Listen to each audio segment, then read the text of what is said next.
All right. If you watched yesterday's video, I said I was gonna read the entire Carmelo Anthony arrest report, and I'm going to.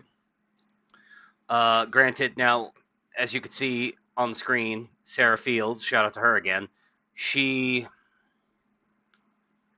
posted this back at the beginning of April, so over a month ago. This has been public. People have talked about it. I don't know if anybody's taken the time to actually read the damn thing. Well, I know people have taken time to read it. I don't know if anybody's like read it on like a YouTube video, which is what I'm going to do. And I'm going to pretty much keep my commentary to a minimum, and basically just read it because there's a lot here. It's probably going to take me a minute to read it all. But yeah, shout out to Sarah Fields. She's got you know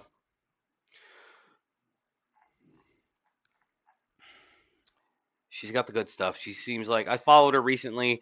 I don't know how like I didn't know about her until recently, but she seems like she's one of the good ones. So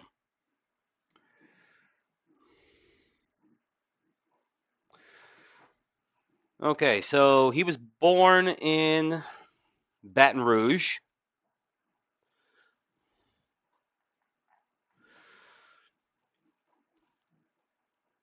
I'm not gonna bother like reading like every detail. I'm mostly gonna read the narrative.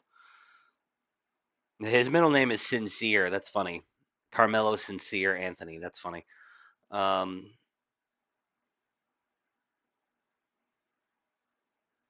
he's 5'9" and weighs 130 pounds, so he's a skinny little guy.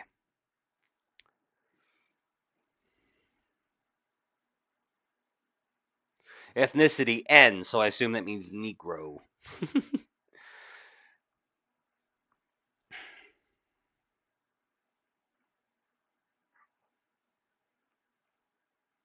Apparently, he had a job at HEB.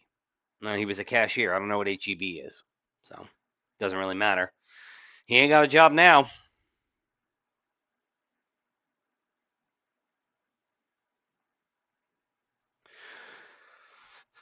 Anyway, let's read the narrative, shall we?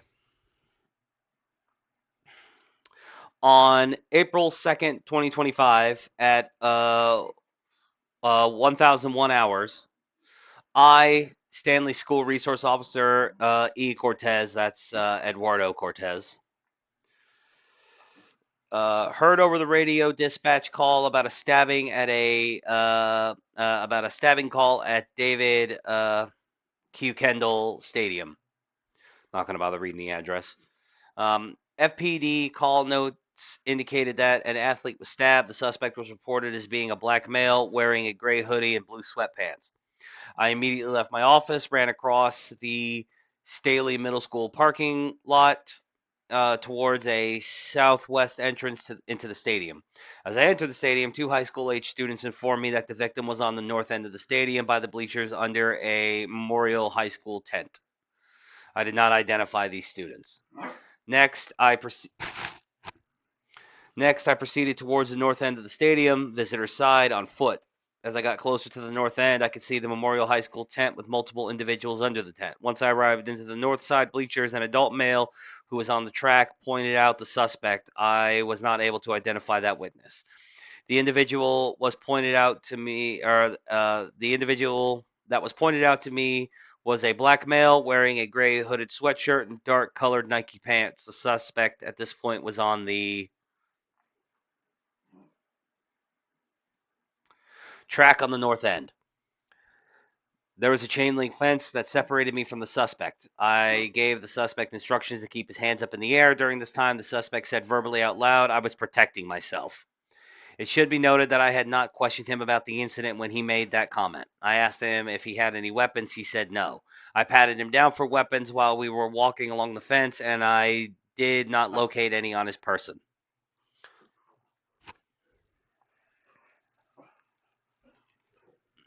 Sorry, just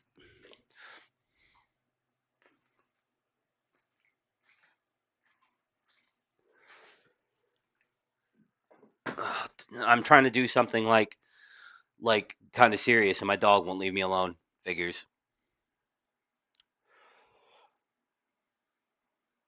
I instructed the male to continue walking along the fence, which he complied toward an area where there was an opening in the fence that led off the track. While walking him off the track, the suspect said he put his hands on me.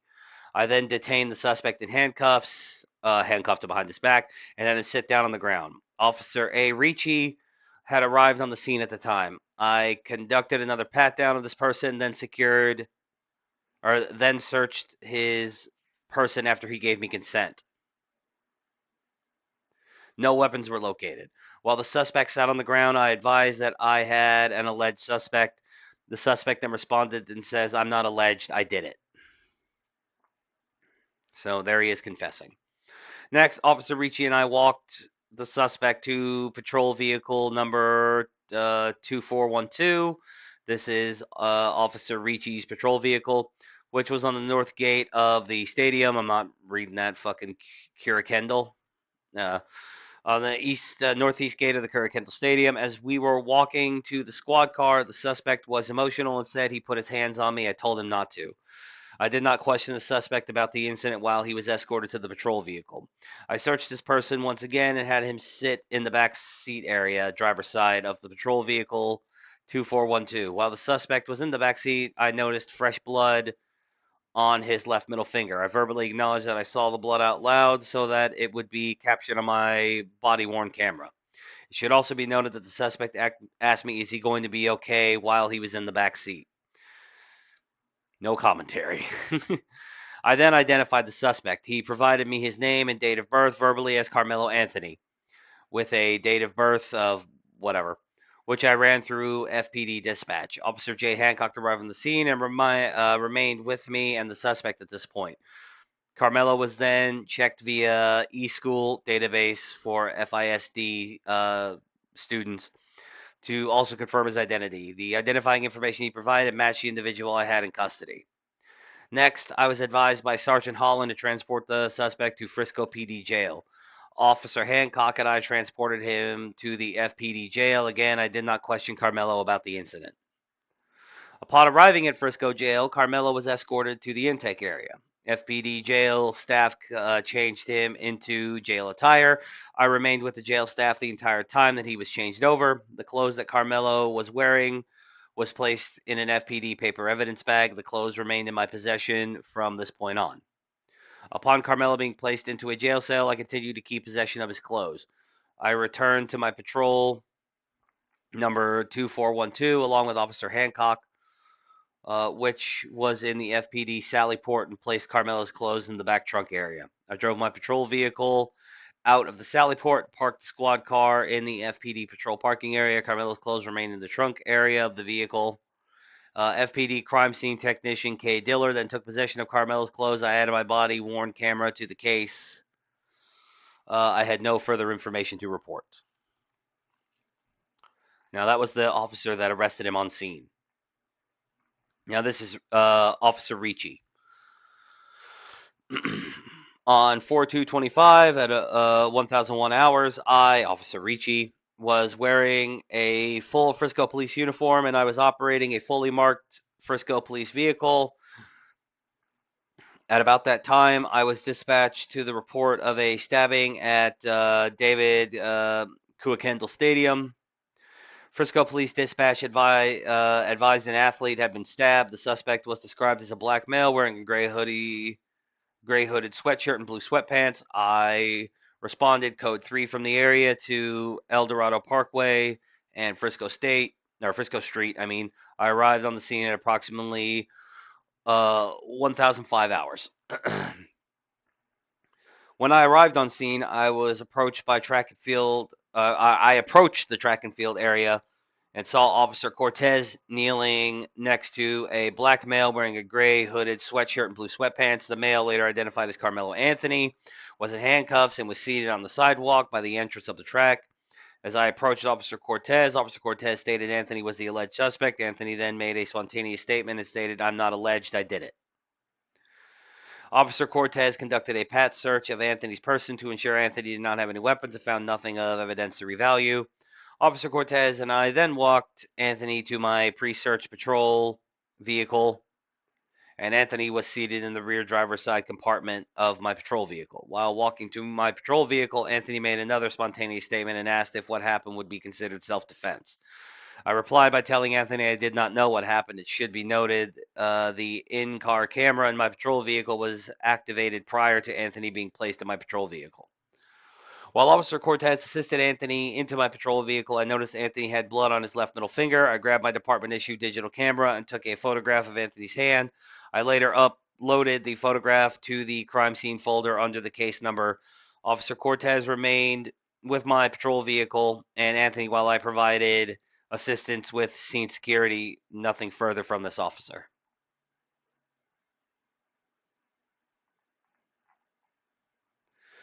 This is from an officer named Will Otis, I guess. Yeah. On Wednesday, April 2nd, 2025, at around 1001 hours, Frisco Police Department officers were dispatched to Frisco Independent School District, David Kendall Stadium, um, in reference to a stabbing victim call.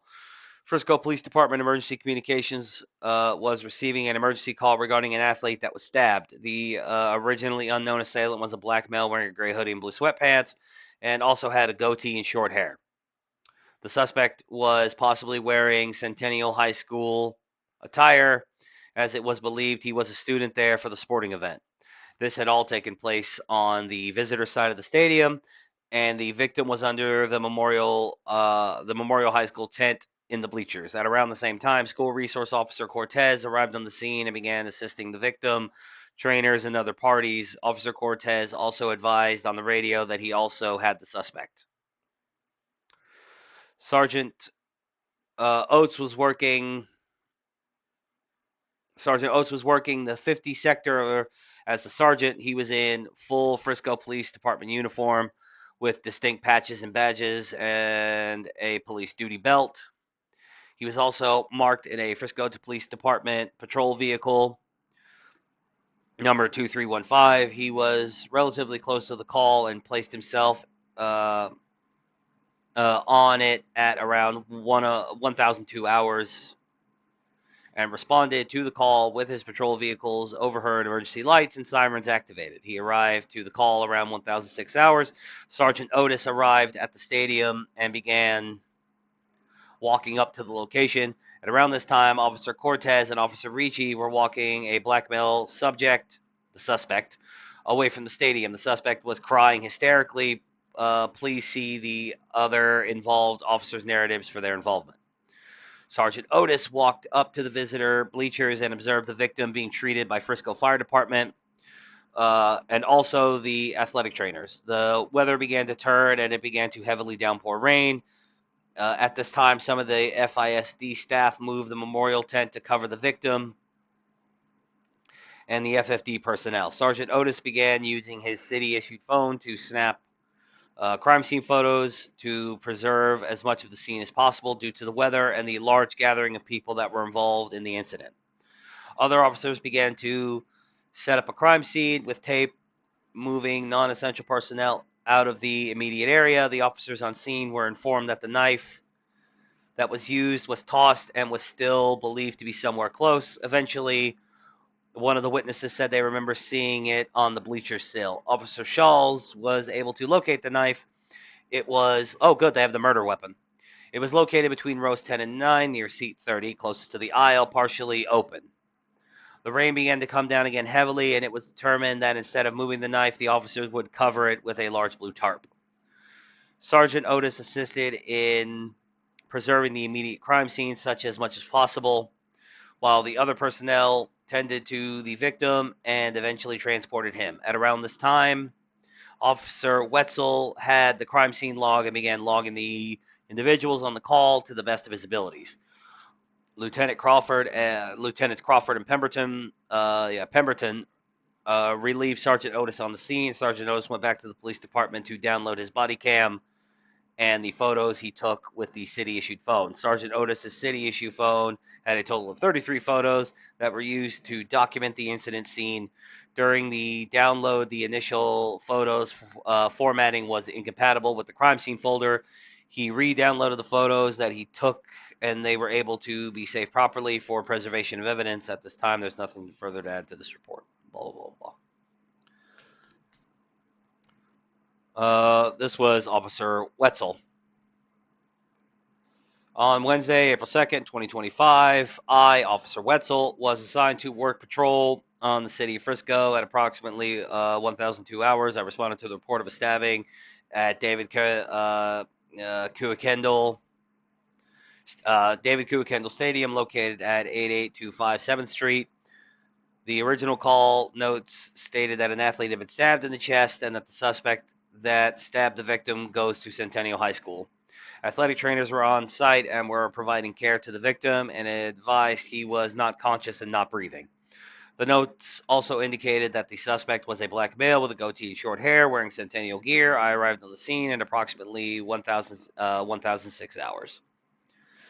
When I arrived on scene, I grabbed a roll of crime scene tape from the trunk of my and proceeded to the visitors' bleachers where dispatch advised the victim was. While I was walking towards the visitors' bleachers, I was approached by a witness who identified himself as, it's redacted. He began telling me what happened, and I asked him where the stabbing occurred. Redacted advised it happened under the Memorial High School pop-up tent in the visitors' bleachers. I immediately informed Sergeant Otis where the witness stated the stabbing occurred, and he gave him the crime scene tape to start securing the crime scene.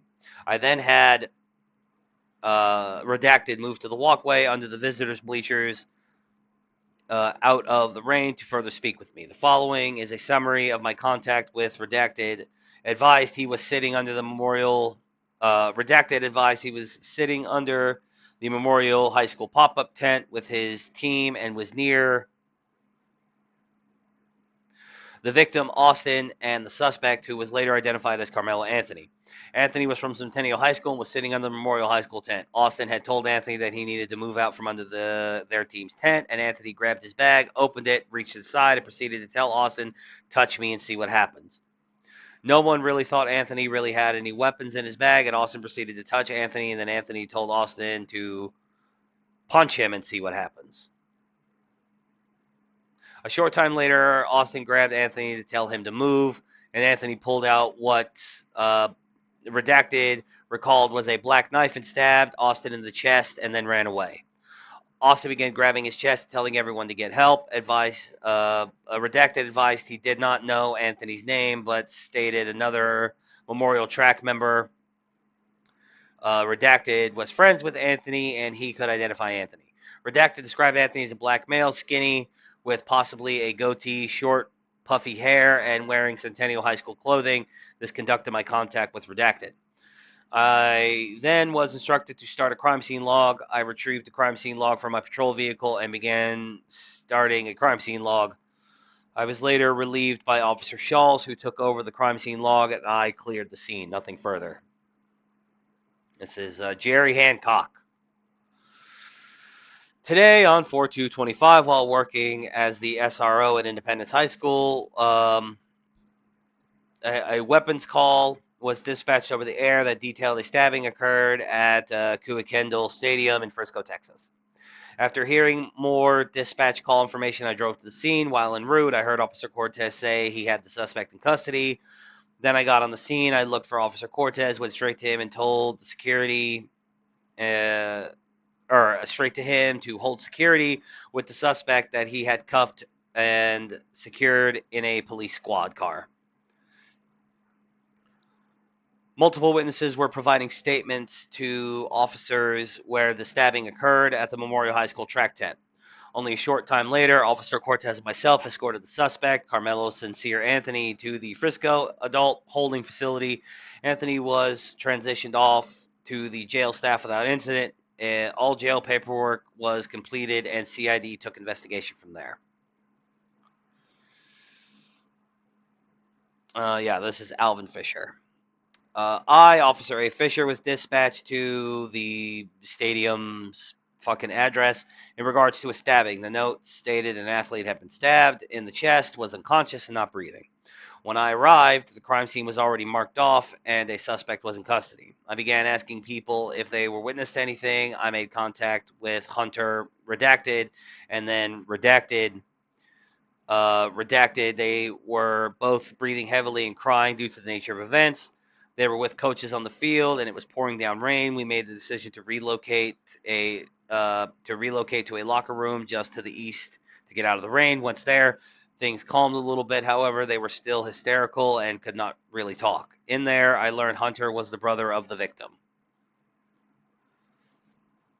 I attempted to ask them both what happened. I could not really get anything out of Hunter, but Redacted stated he wanted to speak. I asked him what happened, and he stated they were all sitting on the bleachers under the Memorial High School tent when another male, who he did not know, walked over and sat under the tent. Redacted then said Austin, the victim, told the male that since he did not go to Memorial High School, he had to leave the tent. Austin and the male went back and forth, then Austin stood up and pushed the male to get him out of the tent. Redacted had said during this time of arguing, the male reached around in his bag he had. It was at this time the male took out a knife and stabbed Austin and left the scene. This was all Redacted remembered when he talked to me. After this, I then stood by with three athlete witnesses under CID or until CID arrived and interviewed them. I was then relieved by an SRO and went back to patrol. Nothing further. Now the statement of Mike Crawford. On 4/2/25 at approximately 1,000 hours, I, Lieutenant Mike Crawford, was dispatched to Kirk Kendall Stadium in reference to a stabbing call. I arrived on the scene, observed medical personnel and several bystanders standing next to a suspect or a subject, later identified as the victim, Austin Metcalf. The medical personnel were actively engaged in life-saving measures with Mr. Redacted Metcalf. With Mr. Metcalf, I observed that the crime scene was created around the area, began collecting the names and contact information of the bystanders within the scene. I then met with Officer Wetzel and directed him to begin a crime scene log. As he was getting the needed paperwork, I took over his responsibilities of monitoring a witness, redacted, to the event. Ultimately, the witness was taken to another area out of the rain, and Officer Shawls took over the crime scene log, and I forwarded information about the bystanders to him. From that point, I worked with coordinating response from SRO, CID, CSI, and PIO. I took no other action at the scene. My body-worn camera did not activate when I initially arrived on scene, but I did activate it when I discovered I wasn't recording while waiting with the witness. Nothing further.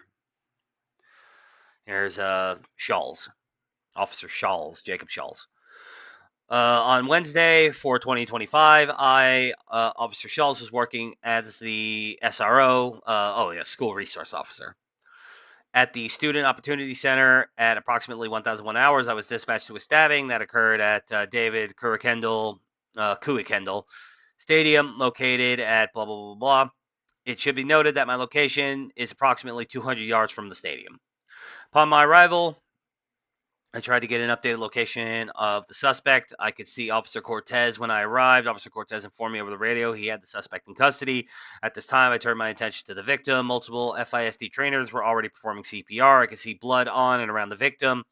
At this time, medics arrived and began life-saving measures. I coordinated with other officers on scene to secure the location. By this time, the students and FISD staff had cleared the area. I used crime scene tape and began to tape off the area. It began to rain harder at this time. Sergeant Otis and myself moved to Memorial High School tent over the medics, or moved a Memorial High School tent over the medics and victim to attempt to preserve any evidence that we could. A Memorial coach approached me and informed me that he was with a student who claimed to have seen the entire altercation. I told the coach to stick with the student and that we would need to get him to the police station to give a statement. The student quickly informed me that he knew where the suspect threw the knife and pointed me to its location. I located the knife with Sergeant Otis and could see blood on the knife. I quickly used my city issue phone to take pictures before the rain could wash the blood away. Sergeant Otis located a blue tarp. We decided we should cover the knife without touching it in an attempt to preserve any evidence.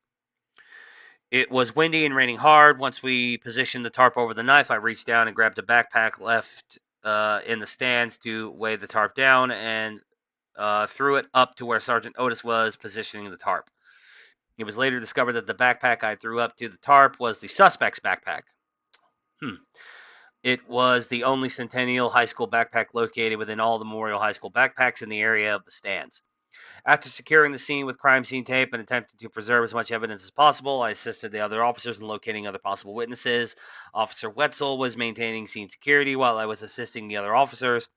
After the medics transported the victim, I relieved him of that post so he could go back to patrol.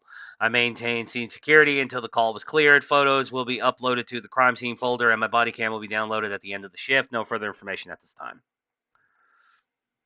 This is Officer Pemberton. On 4/20/25, at approximately 1,004 hours, I, Lieutenant K. Pemberton, responded to 6927, a stadium, or 6927A, Stadium Lane, Frisco, Collin County, Texas, in response to a reported stabbing. This location is a school stadium. Call notes advised the male had been stabbed and was unconscious. Upon arrival, several officers and medical personnel were attending to the victim, who was lying on the ground of the stadium bleachers. I coordinated the Frisco PD response and trying to establish a crime scene. The knife reported to have been used in the assault was located by another officer in the bleachers. Shortly after my arrival, a large downpour of rain began. I directed several officers to use a tarp found at the scene to cover the location of the knife. I remained on scene until the victim was transported and the crime scene was established. Officer Justin Newtons. On 4/2/25, I responded to Texas Health Plano to assist with the case. I was tasked with meeting the ambulance at the hospital. I arrived prior to the ambulance and waited for them to arrive. They arrived at 10:46 hours, 1,046 hours. I mean, my bad. With the victim, Austin Metcalf, who was brought into the trauma bay for treatment at 1,053 hours. Dr. Chow pronounced Austin deceased. Once he was pronounced, staff stopped treatment and disconnected cords and tubes from the machines without removing anything from the body itself. While on scene, I took possession of clothing worn by Austin and maintained possession of the items until CSI Dillard took them from me. While on scene, Officer Landon requested assistance in lifting the sheets off of the bed to take photos. I then placed the sheets back when complete. I then stood by in the room for security while Officer Landon, Officer Hernandez, and CSI Dillard took additional photos. At one point, they rolled the body and removed shorts from Austin, where we bagged and stayed in my which were bagged, not where we, which were bagged and stayed in my custody until CSI took them. At 1,324 hours, family was allowed into the scene to view the body. I was informed by staff and officers they would be allowed to touch the head and feet of Austin, which they did. At 1,337 hours, nurses from the hospital bagged Austin in a body bag.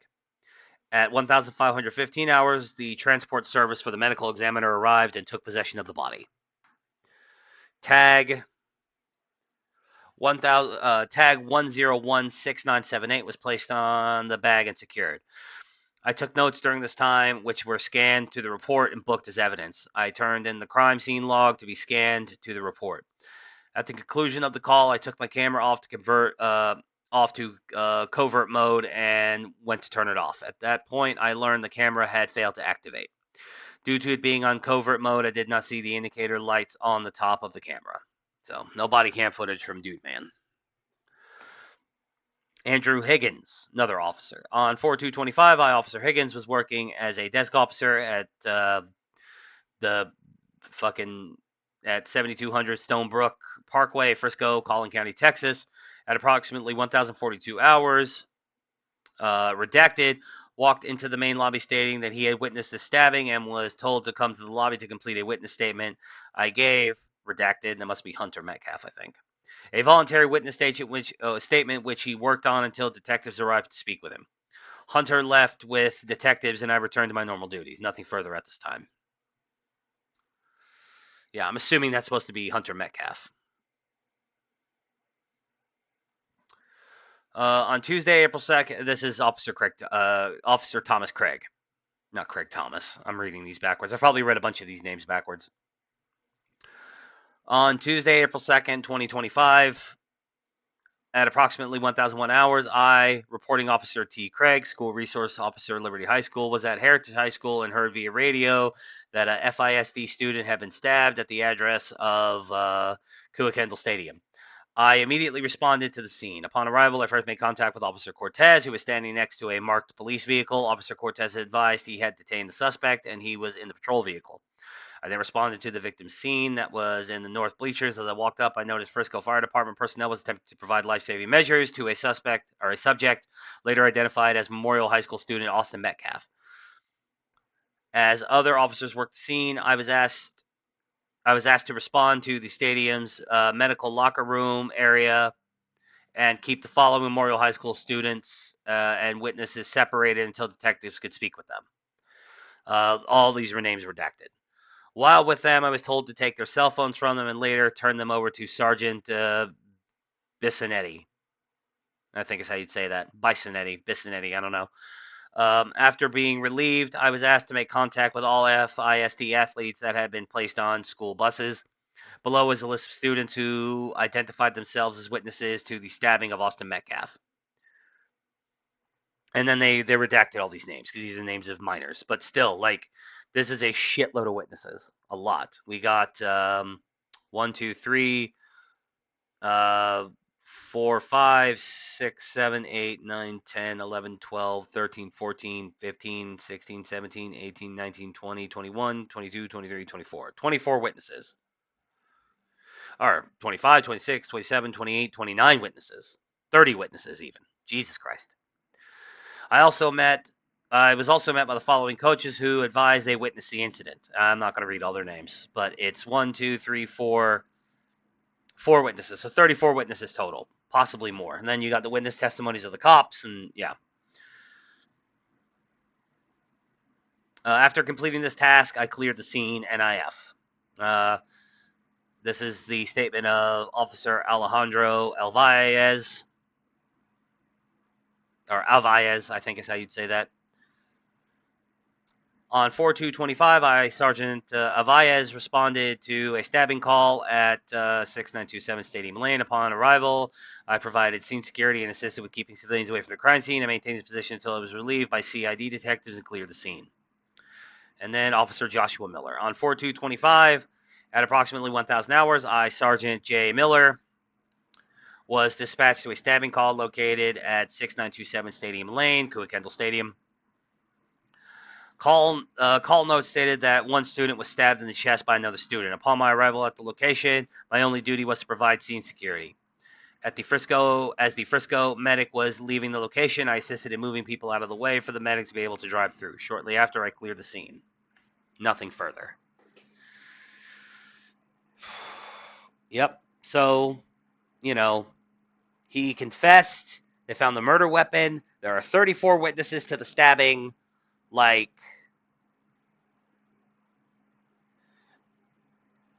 Okay, so let's say, okay, fine. Austin Metcalf was the one who initiated physical contact. Karmelo Anthony escalated way too high. He went from a shove to stabbing in the heart. That's a huge leap.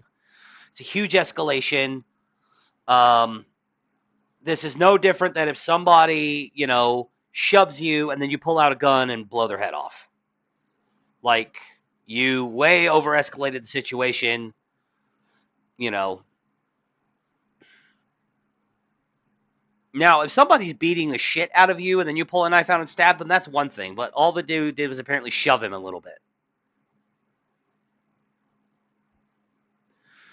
But yeah, none of the, we still have to hear all the witness statements. And hopefully the trial for this whole thing is public. I hope it is. I hope he's tried as an adult so that the trial can be public.